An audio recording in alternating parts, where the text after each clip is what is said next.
บอกkhông phải thọt video đặt YouTube đặt Facebook ấy nó ban bây giờ ấy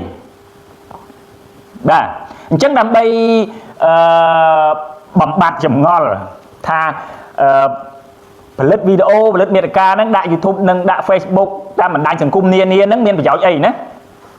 មានប្រយោជន៍ឬមួយក៏អត់ប្រយោជន៍វាអាស្រ័យទៅលើយើងជាអ្នកដែល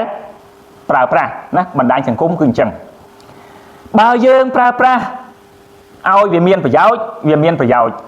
តែបើយើងប្រើប្រាស់ឲ្យវាអត់ប្រយោជន៍វាអត់ប្រយោជន៍ហើយអ្នកខ្លះបាទអ្នកខ្លះគាត់ប្រើប្រាស់បណ្ដាញសង្គមអត់ប្រយោជន៍របៀបម៉េចតោះខ្ញុំប្រើអត់ប្រយោជន៍មិនទី1គាត់ចូលចិត្តដឹងរឿងគេច្រើន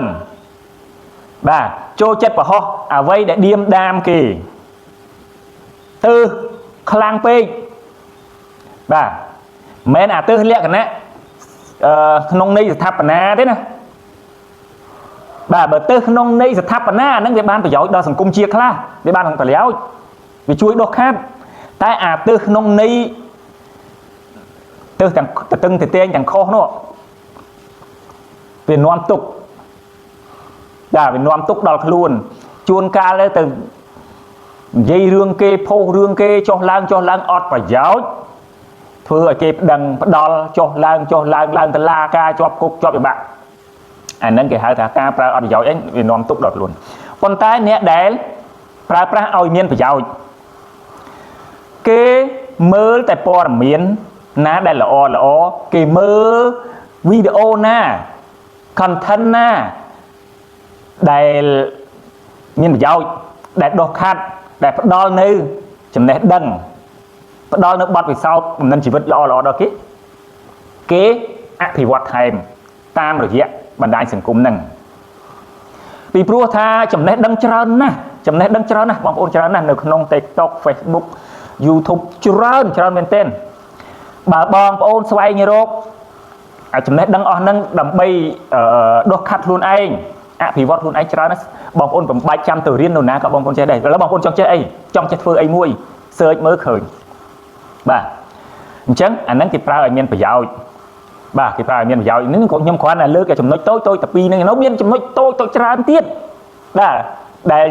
ដែលយើងប្រើប្រាស់បណ្ដាញសង្គមហ្នឹងឲ្យវាមានប្រយោជន៍ហើយនឹងប្រើអត់ប្រយោជន៍វាខុសគ្នាអញ្ចឹងមានប្រយោជន៍ឬអត់ប្រយោជន៍អាស្រ័យលើអ្នកប្រើណាតែពេលដែលយើងចាប់ផ្ដើមប្រើពឹបតែយើងគិតថាអញប្រើហ្នឹងប្រើដើម្បីអីហ៎ហើយមានប្រយោជន៍អីយើងគិតខ្លួនឯងយើងប្រើតើអ្វីដែលអញបរោះនេះធ្វើនេះទៅមានប្រយោជន៍អីសម្រាប់ខ្លួនឯងណាហើយព្រោះទៅវាមានប្រយោជន៍អីសម្រាប់អ្នកដទៃយើងគិតមើលហើយវាប៉ះពាល់អីដល់ខ្លួនឯងអត់ហើយបើបរោះទៅធ្វើឲ្យគេខឹងធ្វើឲ្យគេស្អប់ធ្វើឲ្យគេប្តឹងគេផ្ដាល់ធ្វើឲ្យប៉ះពាល់ដល់ប្រទេសជាតិមួយទាំងមូលបរោះអត់បើបរោះហ្នឹងគុកហ្នឹងច្រើនណាស់បងប្អូនឃើញទេរយៈពេលប្រហែល 4-10 ឆ្នាំចុងក្រោយបងប្អូនឃើញទេច្រើនបាទហើយក៏មានអ្នកបានចំណេញមានផលប្រយោជន៍ច្រើនពីការដែលលេងត្រូវផងដែរបាទអញ្ចឹងសូមផ្ដល់យោបល់ត្រង់ចំណុចនេះបាទធំប៉ុណ្ណឹងវីដេអូខ្លីហើយសូមអរគុណហើយបងប្អូនបើសិនជាបងប្អូនចង់បាននៅ website ចង់បាន website លក់ទំនិញចង់បាន App Store Play Store និង System គ្រប់ប្រភេទបាទសម្រាប់គ្រប់គ្រងអាជីវកម្មគ្រប់ប្រភេទបងប្អូនអាចតាក់ទងមកខ្ញុំបានបាទចូលក្នុង page ខ្ញុំមានលេខទូរស័ព្ទនៅលើ page តែម្ដងបងប្អូនអាចតាក់ទងមកបានបាទអរគុណ